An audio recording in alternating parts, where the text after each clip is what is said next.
A very good afternoon to you and welcome to today's edition of Joy Business Masterclass. Masterclass is powered by Joy Business and is brought to us by Goyle. Goyle, good energy, Goyle, Yenara, Yedia. Masterclass comes your way every Wednesday at 1:30 p.m. and runs all through to 2:15 p.m. here on your superstation Joy 99.7. My name, as always, is Yaw Barnafo, and I'm glad to be your host for today's edition of Masterclass. In the week before last here on the show, we concluded our conversation with Oscar Bimpong on the power of skill set and mindset, and that conversation has stayed with me, which is why I'm talking about it today. I do hope that sincerely you also picked up some thoughts from that conversation 2 weeks ago to help your business. And a very good afternoon to you, Oscar. If you're listening, thank you for coming through and sharing those thoughts with us. We will forever be grateful for those thoughts. So last week we moved on to a conversation here on the show with Dr. Ike Tando, and it was about strategic communication in business growth. The topic there was fueling business growth through strategic communication. A very good afternoon to Dr. Tando, if he's also listening to us. And just to also remind our listeners that we're streaming live on Facebook, on YouTube, and also on X.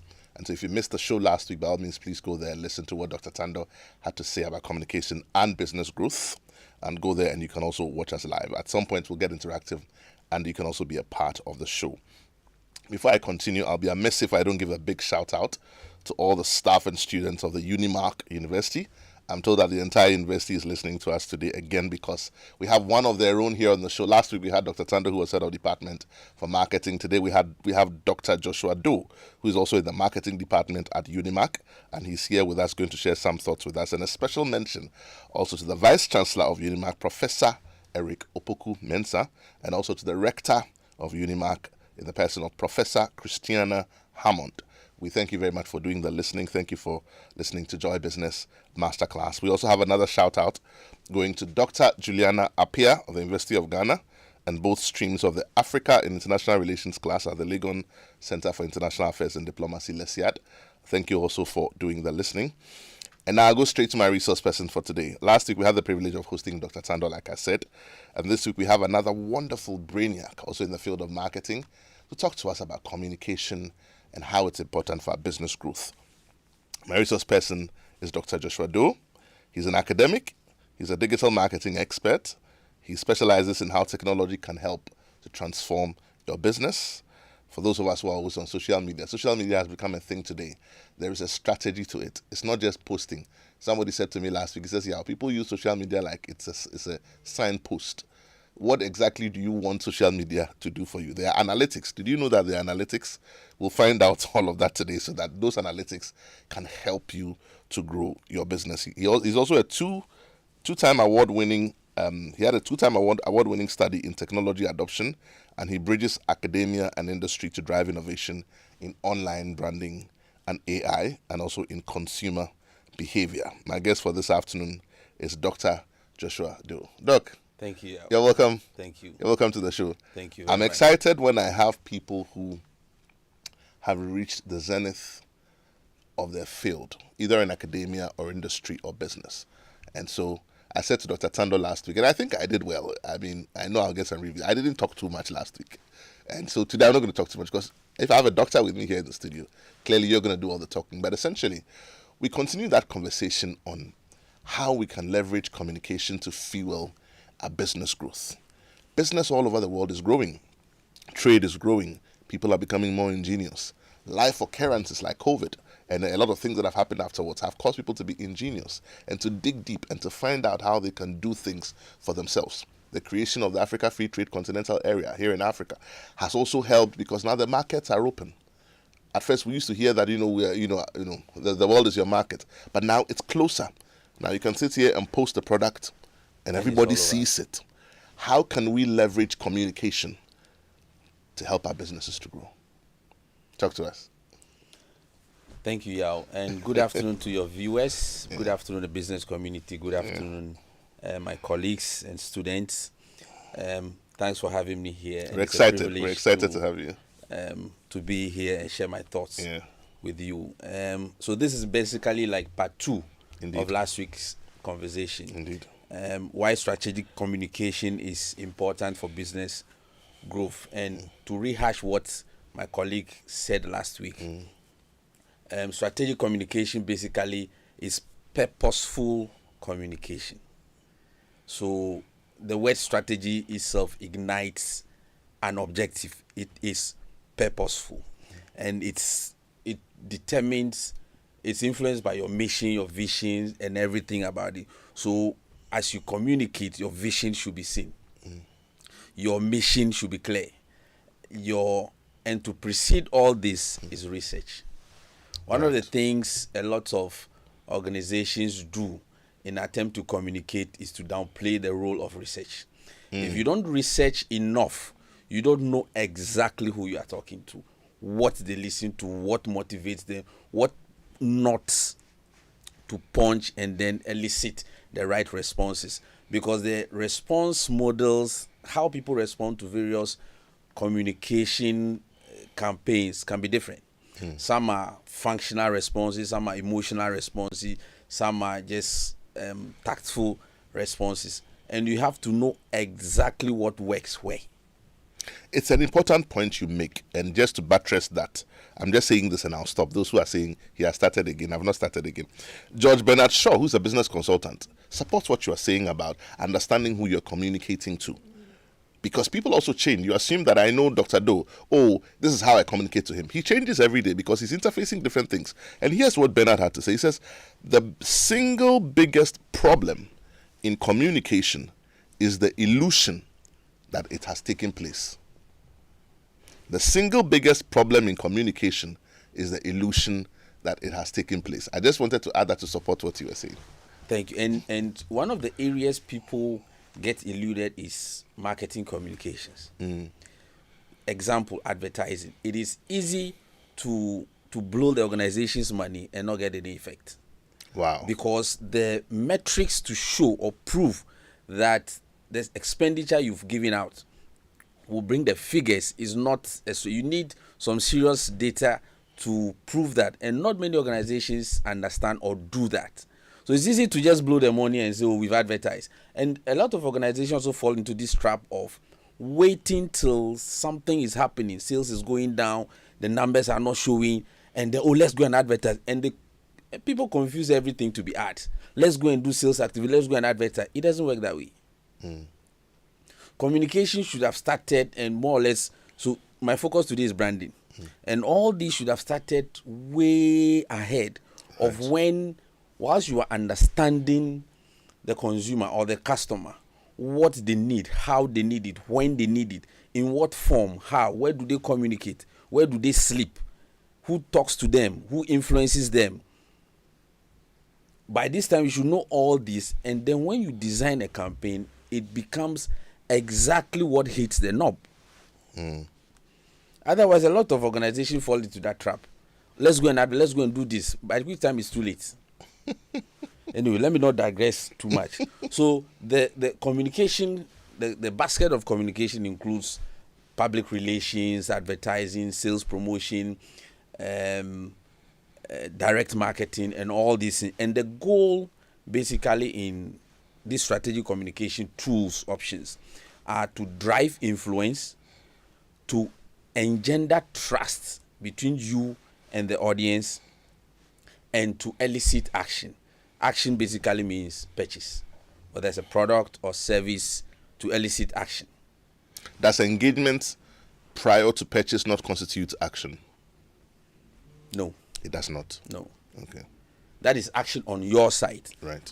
You are trying to elicit action from the consumer side. Right. Which is basically purchase. So whatever you do in the strategic communication, you want them to take action towards the brand, either loyalty, intentions, purchase something, or get active in the brand community, something like, or become brand ambassadors for the brand. So some action is intended on the side of the audience. I ask this question because of the famous cliches we hear on social media these days. Subscribe, like, and share. Is that a form of engagement? I'm just It is. It is.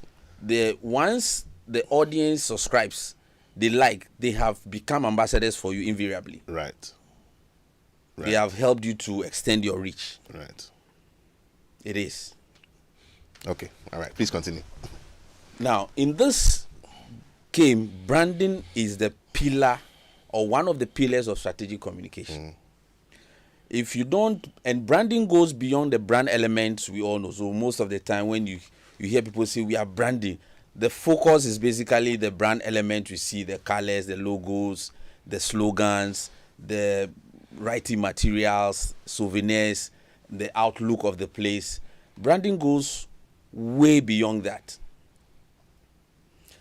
Once you are branding, your focus is basically tell your audience or the intended audience who you are, because everybody is talking, but who are you? Who are you telling me what you want to do for me? Who you are, what you stand for. And this is quite important. A lot of organizations miss it. The values, what you stand for. Do you stand for quality? Do you stand for efficiency? Do you stand for convenience? What you stand for, and what guides your operations. The audience must know. It should be part of the whole thing about branding. It's not just about creating a nice environment. Those are brand elements. It goes into what guides what you do. What is the spirit in the brand? So in effect, if I understand you, it is that if your brand is good or strong, then you have the capacity in your representation to communicate effectively all these things you've said: who you are, how you do what you do, and why you matter. Why should they buy from you? The rendition alone should be able to communicate all of this. Exactly. If it does not, there's something wrong with with your branding. Right. So, as a strategic tool for communication, it goes beyond the outlook, and it should bring all these out: who you are, what you stand for, and why you matter to them. I'm smiling because I'm looking at a number of brands in my mind's eye. A very good afternoon to you, Kofi. I'll mention your surname. I know you are listening. And we've had this conversation severally. The third one you mentioned, I think that we need a bit of work in most companies. Because when I look at your brand, do I understand why you do what you do? It doesn't communicate that, unless there's a difference of opinion. And if there is, when we get interactive, I'd like to hear your thoughts. But Doc, please continue. Now let me dilate a bit into that. Why you matter to me. One of the things a lot of organizations miss is customers or consumers don't buy what you have to sell. They buy what they need. Right. So if who you are, what you stand for, doesn't matter to them, nice branding, goodbye. In other words, scroll on, move on. So, and that's why you need to understand who you want to talk to first. There's something I keep saying: seek ye first a good understanding of your brand audience, and all other things will be added onto you. So if you understand your brand audience, who you want to target clearly, everything you put together will just fall in place. But if you are the brand audience, you want to talk to this, you want to talk to that, you want to talk to the whole market. You want to be all things to all men. I mean, you just cannot. So understand who exactly you want to talk to, and then design everything to fit that market. You are on your way. If you decide to become like a certain brand, I don't want to mention name. Please don't mention. You waste a lot of resources, and that won't help you either. Now, how does branding fuels growth? How does branding fuel growth? One, it gives you the recognition and credibility. Because the marketplace is crowded. Once you brand well, we can tell the spirit, the emotional connection comes automatically. And it makes you stand out as a brand. So let me use Joy FM or UNIMAC or University of Ghana or any brand. What makes people love the brand more is something unique about them. It's their location, the way they do things, everything about. So there's some emotional connection people begin to build. And once you stand out like that, it's clear we know who you are. Any brand we don't trust is not a good brand. So a good brand should elicit credible. So once you talk, people should just listen. Right. If we can't see credibility in you as a brand, it means there's something wrong with your brand. You are doing the elements all right, but the spirit in the brand is wrong. Let me give you an example. A lot of service organizations, for instance, a lot of service organizations have good interaction. The place is nice. The physical evidence is great. Then you pass the washroom, and then people are like, "Oh yeah, I can't do that." Or some security man somewhere will watch you to park at the wrong place, and then you walk there and say, "Master, you can't park here." So the customer comes there already annoyed. You would have done a lot of the brand element, but the way to handle customers so they are happy from the point of entry till the point of exit, there are gaps. Right. In other words, what I'm trying to say is every touch point of a brand's interaction is a moment of truth. It's a moment where you can tell who you are, what you are, and what you give, what you stand for and what's in you for them. So if the security man messes up the experience at parking, by the time they get to the front desk, the front desk staff, you're already in trouble. There's what we call attention. There's a span of tolerance. It becomes very short, and the least thing triggers reactions. And it's not the fault of you. Can be a great front desk receptionist, but somebody has triggered some bad reaction, and then you are the recipient. And if you are not sure how to handle that day, the whole organization can go down. And if you are people, I don't want to put myself in that shoe. There are people who can really create drama. The least thing that goes wrong, there's a lot of drama just to get attention. Yeah. It's not the fault of the customer, because if things went right, they have less reason to. So branding transcends all the elements into how we deal with people, who we are, how we deal with them. And once we mention your brand name, we should, this brand name will treat you well. There should be something we feel, and you should stand out. You know, this thing you're talking about, there are so many things that are flashing through my mind, but A lot. I think the key thing is that, as I pick from what you're saying, is that the person who may have triggered the problem may not even be outside the organization. So keep an eye on the touch points. Like you're saying, it could be just in the car park that this thing happened. And something happened once with a customer on a shop floor. I'm not sure whether it was from the car park, but the customer was so upset at something, and everyone was apologizing. Says, "Stop apologizing to me and fix the problem." And that's the thing. A customer who complains to you wants you to fix the problem. The others won't talk. So, "Madam, I'm sorry," but say, "Stop apologizing to me and fix the problem." Wow, that was a really upset customer. Yes, and those are not bad customers. They're actually very good customers. Yeah. They are people, when you fix the problem, they can turn into ambassadors for you. Indeed. But once you try to patronize them, make them feel like the problem is a trivial thing, why are they complaining, you are in deepest trouble. So next thing is that brand also fuel emotional connection with customers. Once you brand well, there's a point where people they make themselves self-ambassadors. And anything happen to the brand, they themselves, they will go and fight for you. So, in other words, from the beginning, there must be something in the brand they like, which is not just the brand element. So, if I use marketing, for instance, every element of the marketing mix communicates. The physical product communicates, the price communicates, the location communicates, the people communicate without saying anything. So, by the sight of you alone, the service person alone, you are communicating without knowing.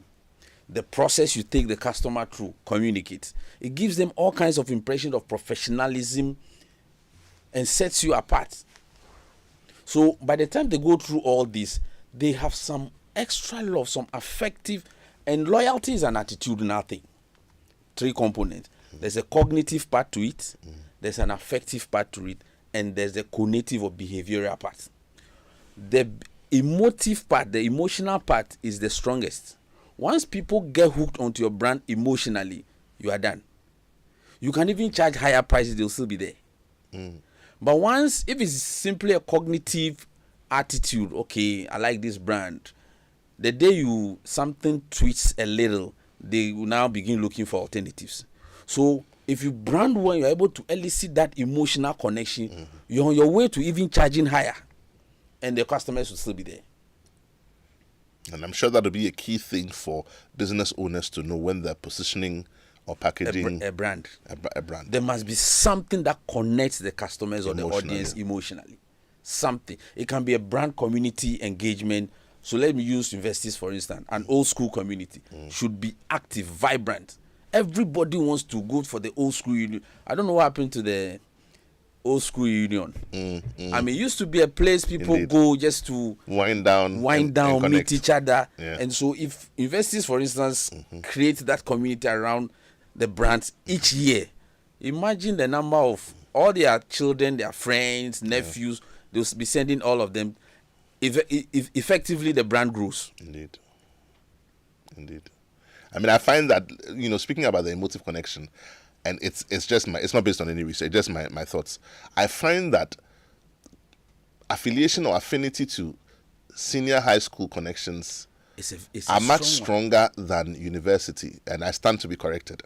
But I see that the old students associations of most senior high schools are much stronger, much more stronger.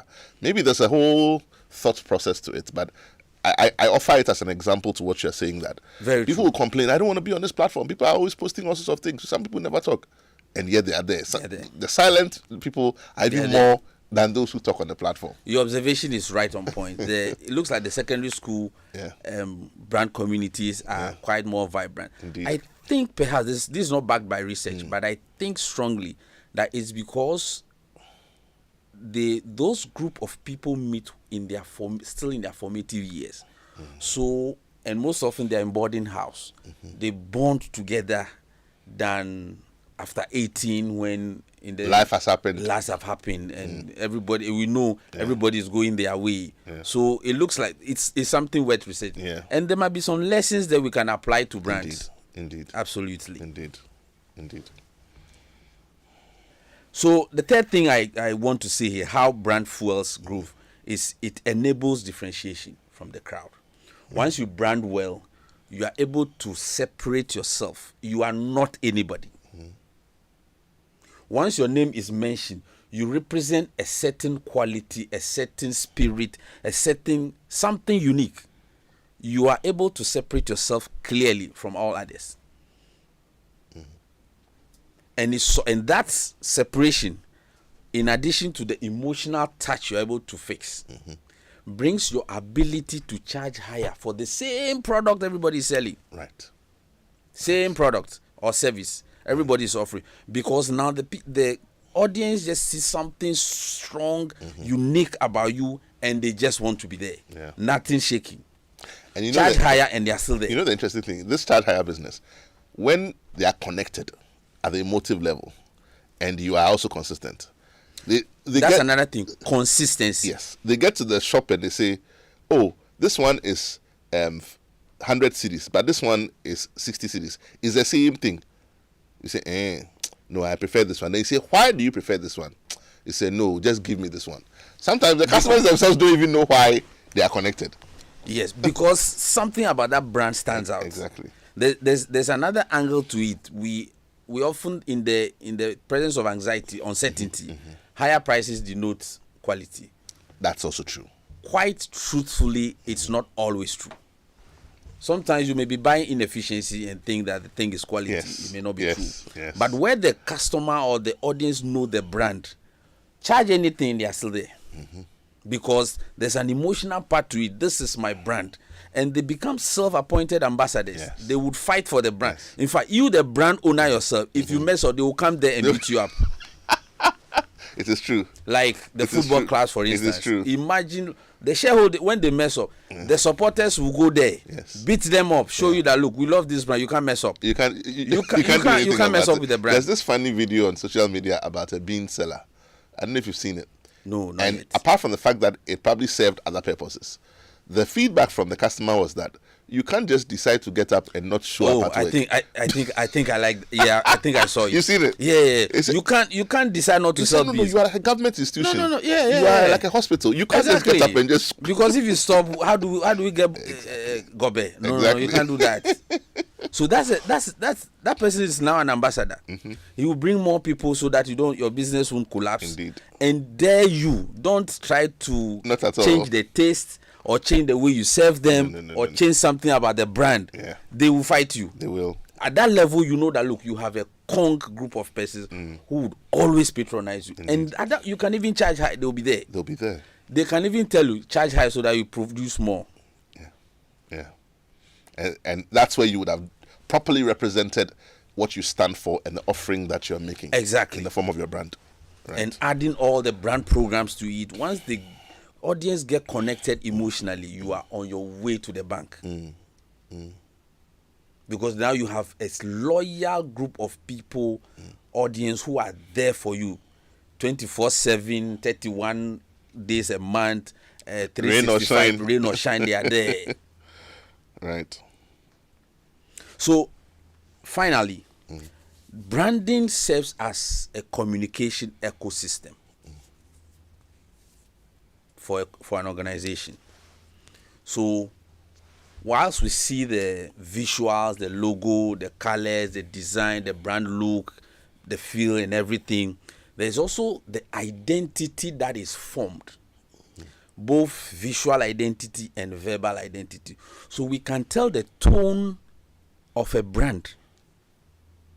Do you know every brand has a tone? Please explain to us. Every time you mention the name of a brand, something rings in the mind, which brings up images. So you may have mentioned something perhaps with a higher tone or a lower tone yourself, but how it rings in the minds of the audience, the person who heard it, because they know the brand, the images speak than what you said. And the tone, the images have their own tones. So if the image is a warm image to them, you may have mentioned it in any way, but they hear something warm. The audience would have heard something very warm. They would just get up suddenly to welcome the brand. Meanwhile, you may have mentioned the brand with probably a high pitch or something, but how it sounded inside is different because of the connection with the brand. It's a whole. There's this field. conversation I used to have again with Kofi some time back, and it was on the psychology of smell and the psychology of color. Now, there are particular brands, food. I won't mention the name. There's a particular rice fast food brand in this city. Most people will tell you that when you mention the name, suddenly they can smell it.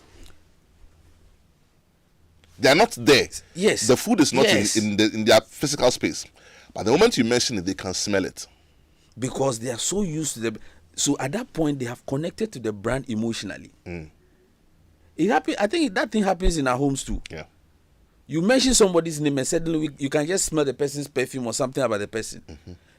The person's name is invoking the internalized tones, feelings, attitudes. So at some point in this country, there was a conversation on whether or not that psychology of smell should be imbibed in brand building. Because you remember, for example, for those who have had the opportunity to go to, let's say, train stations outside this country, particularly in London, there's a particular smell in every train station, and it's a smell of coffee. Oh, yeah. I mean, I think bus stops. It's everywhere. Yeah. So at some point, that conversation was had. And then the other conversation on impulse buying. Why is it that you walk into a shop in the middle of the day, the atmosphere is brilliant, temperature is right, the music is soothing, you end up buying things you didn't intend to. Does all that work on the emotive? It does. It does. I mean, the retail environment, giving the right atmosphere, customers will buy without knowing why they are buying. Because you put them in the right mood. You put them in the right frame of mind. They feel relaxed. They begin to buy without knowing, let me buy this, let me buy that, let me buy this. And before they get out, I spent more than I intended to. Say, I didn't even need these things. But they don't regret it still. I know you have a lot more to share, and by all means, we will share those things. But if you've just tuned in, this is Masterclass here on your Superstation Joy 99.7. We're going to get interactive shortly, but before we do that, we'll take a quick message from our sponsors. When we come back, we get interactive. Kofi Hayford here with Showbiz News Flash, powered by Joy Entertainment. Filmmaker and actor Calibos has opined on the weight of former Vice President Bawumia's prospects within the party. Calibos says the public must learn to distinguish Bawumia from the errors of former President Akufo-Addo, adding that Dr. Bawumia had a very clear and good chance to lead the MPP. Gospel singer Nobilin Ketia has debunked some wild allegations that have been leveled against him for some time now. Listen, Nobilin Ketia in a recent interview has revealed that he is neither gay nor a womanizer as is being speculated. He addresses those spreading the rumors as haters. Sean Diddy Combs is still in custody after the trial of his case. Finally, a judge has announced that Diddy will be sentenced on October 3, 2025 on the charges leveled against him. Until then, Diddy remains in custody. That's all for now on Showbiz News Flash, powered by Joy Entertainment. Do visit Joy Entertainment's social media pages and myjoyonline.com for more. I am Kofi Hayford, Joy Entertainment. We are large and in charge.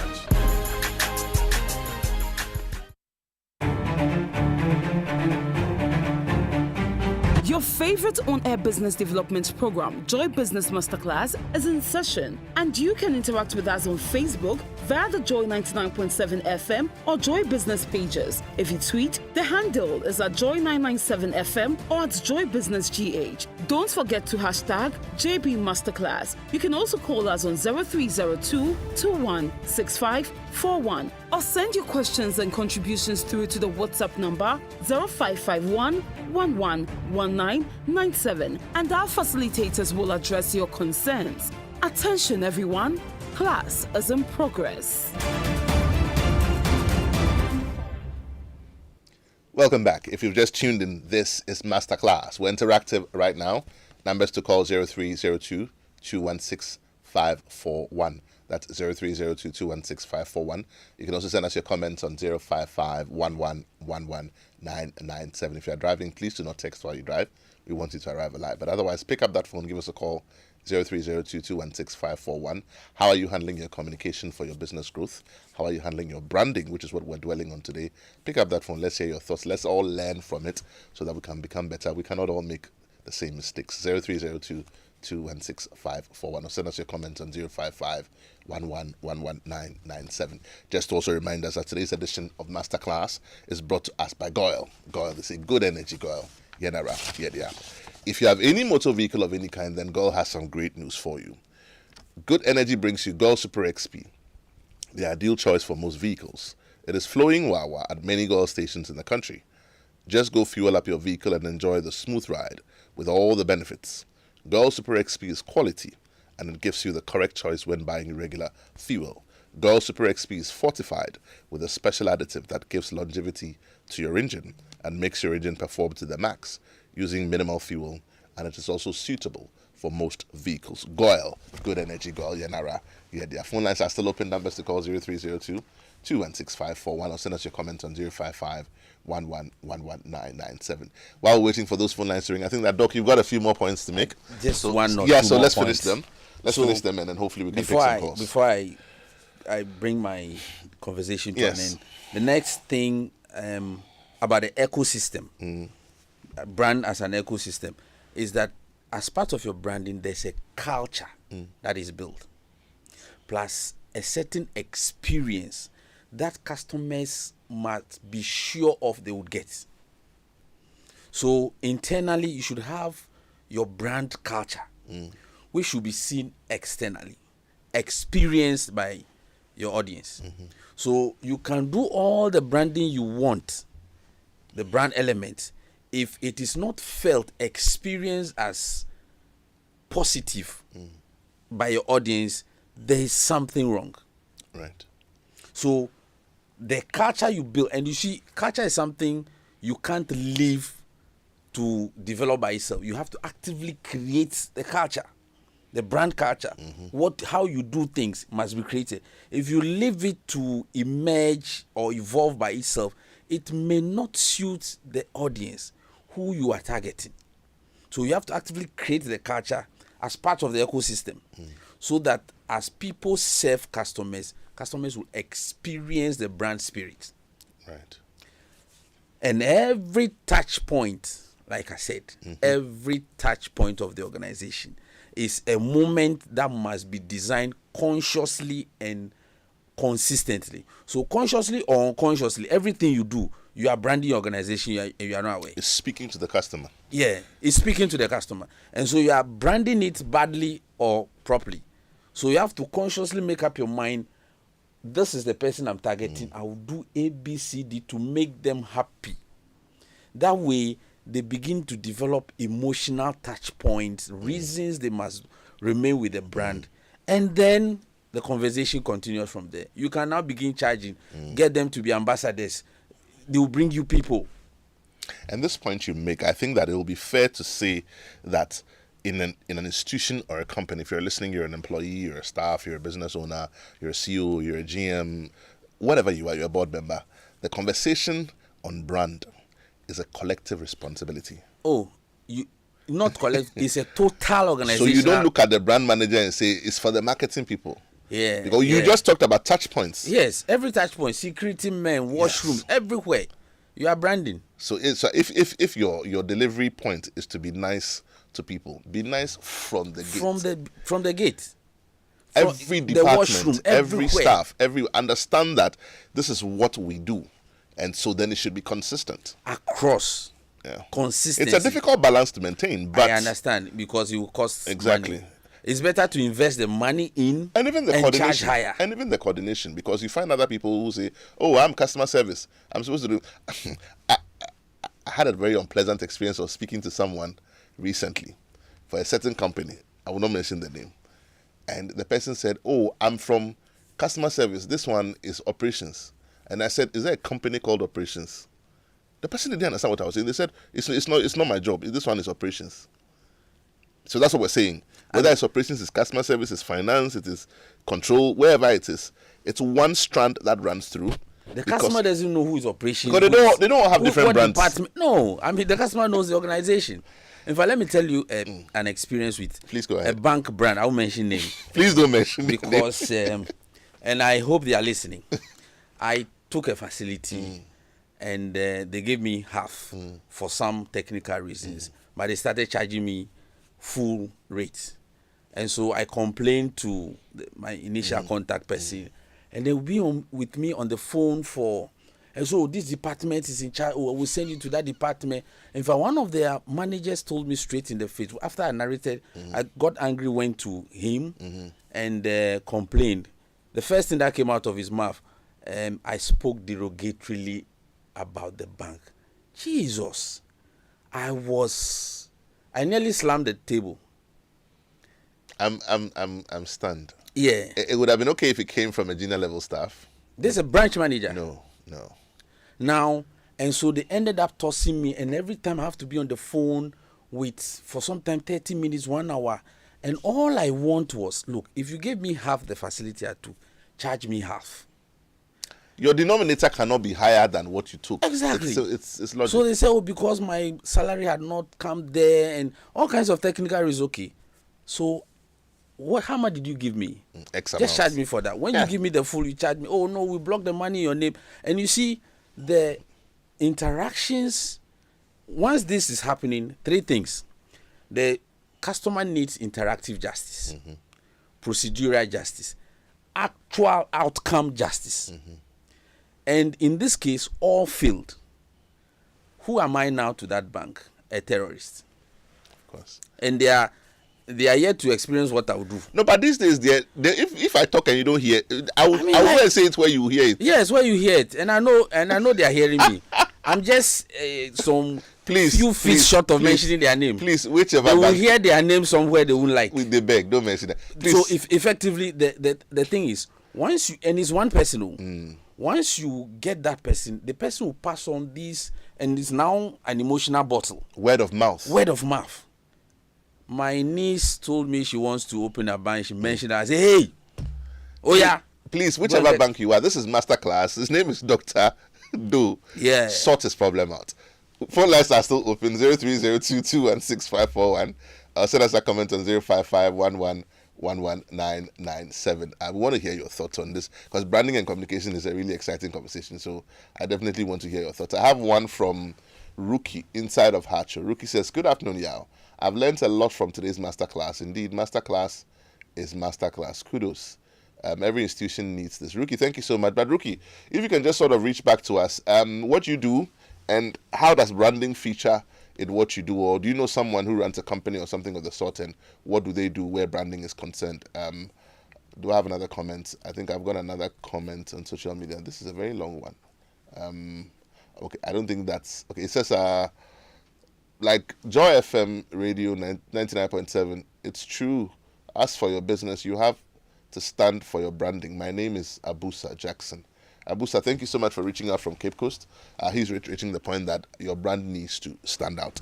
Please keep sending your comments. We're still interactive. Phone lines are still open, 0302 216541.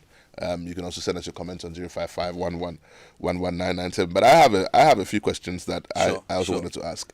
So let me finish that conversation. Yes, please, by all means. So you see that kind of experience. There are individuals who perhaps decided either to mess up with the process, something. But now the customer I can tell you what reaction is to the bank. I can tell you what is happening. It's internal bureaucratic process, and they are living in silos.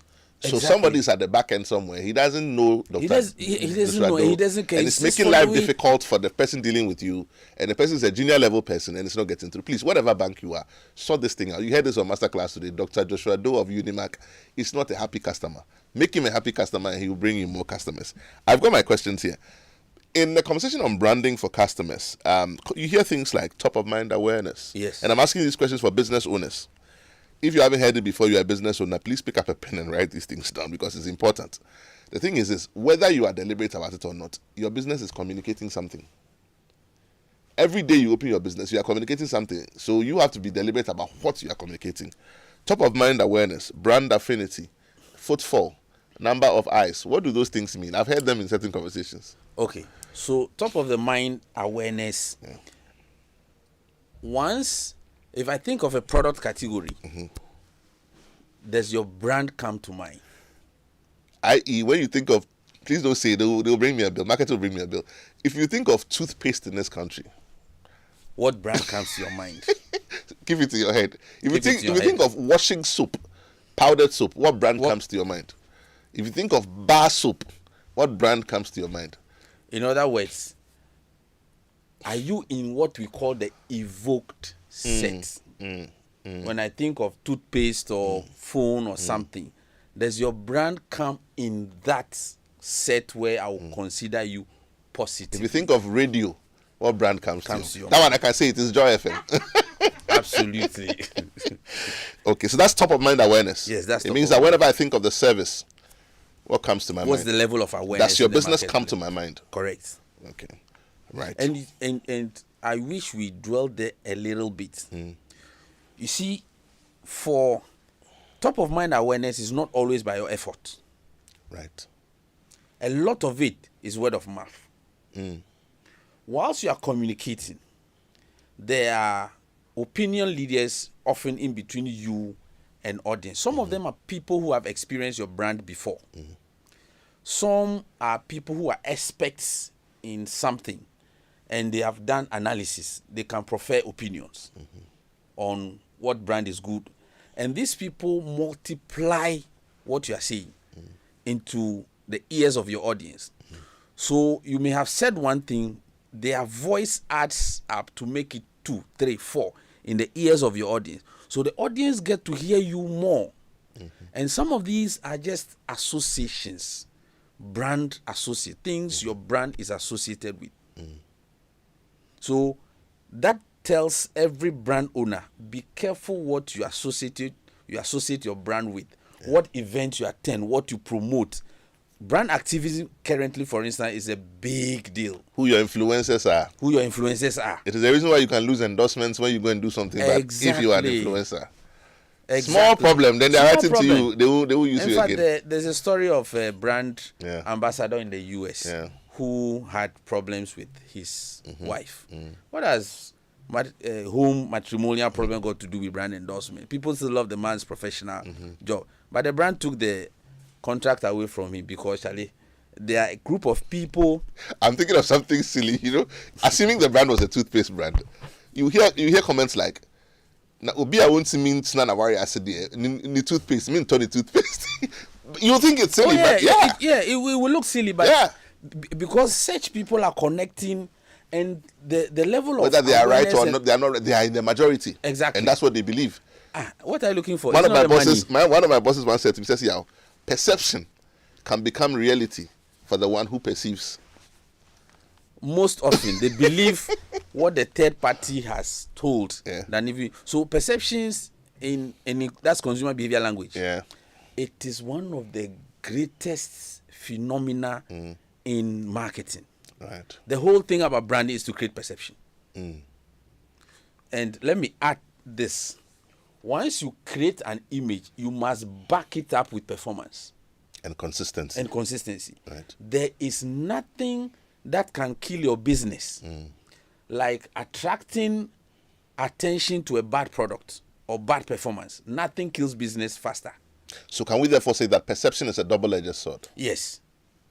So create an image. I mean, the whole thing about branding is perception. Create a good perception. Once you create it, back it up with performance.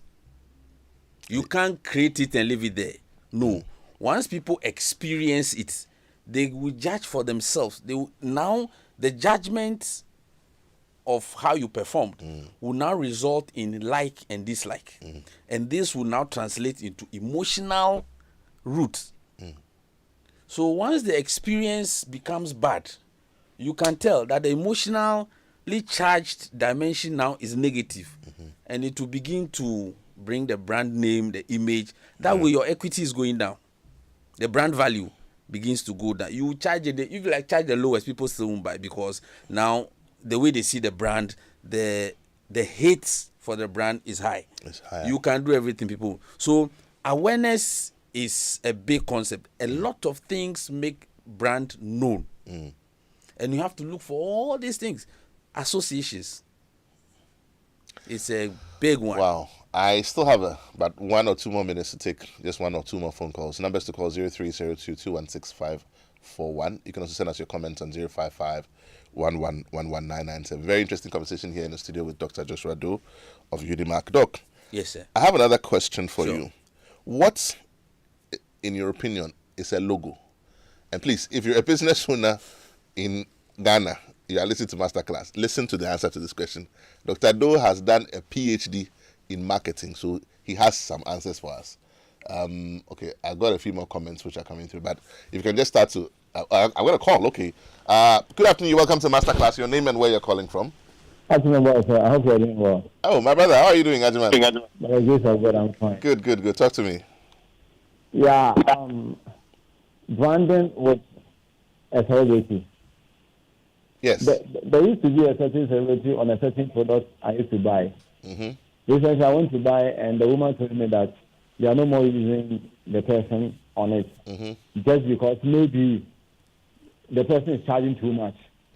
My question is, after you've used the person, the celebrity, the brand ambassador, and you've sold a lot, people have come to understand that it is quality.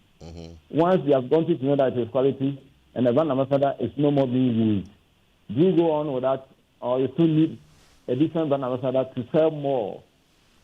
Because for me, I think the quality has been reviewed. So why then do you have to look for another brand ambassador for it to sell more?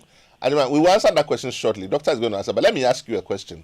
How did it make you feel when you saw that the brand ambassador had changed? How did it make you feel? For me, I see the brand ambassador just a person on it. So but once I've been using the product and I know the quality of it, I don't care whether there's an ambassador on it or not. Right. Okay. All right. Please keep listening, Doc. Maybe you should let's start us quickly. And once you answer that, I've run out of time. Give me the takeouts for today, and let's sort of round up our conversation. Maybe in all of 45 seconds, if you will. Okay. So the work of a brand ambassador is not only to create the like for the product. They bring attention to the product. They bring an emotional root towards the product, because the like of the ambassador translates into the like for the product most of the time. Now, it is true that for some caliber of products, once the ambassador is not there, some Affinity will be affected. Can leave. But if most of the time, when people know the products and it's good for them, even if the ambassador leaves, still like a demand. The products. So I don't think it is wrong for the brand to bring another ambassador. Perhaps they are targeting another segment of the market, because every ambassador has a certain following. It is that following the brand is tapping into, not just. So it would be right then to say that following may somewhat also be affected. I'm sure we can do that. In another conversation. But what's our takeout for today? If we remember nothing. So if you remember nothing, remember that strategic communication isn't complete without strategic branding. Thank you very much. That was Dr. Joshua Doe of UNIMAC sharing those wonderful thoughts with us here on communication to fuel your business growth. This has been Masterclass here on your Superstation. God willing, we come your way next week with yet another exciting edition. Thank you for joining us. We'll see you same time next week.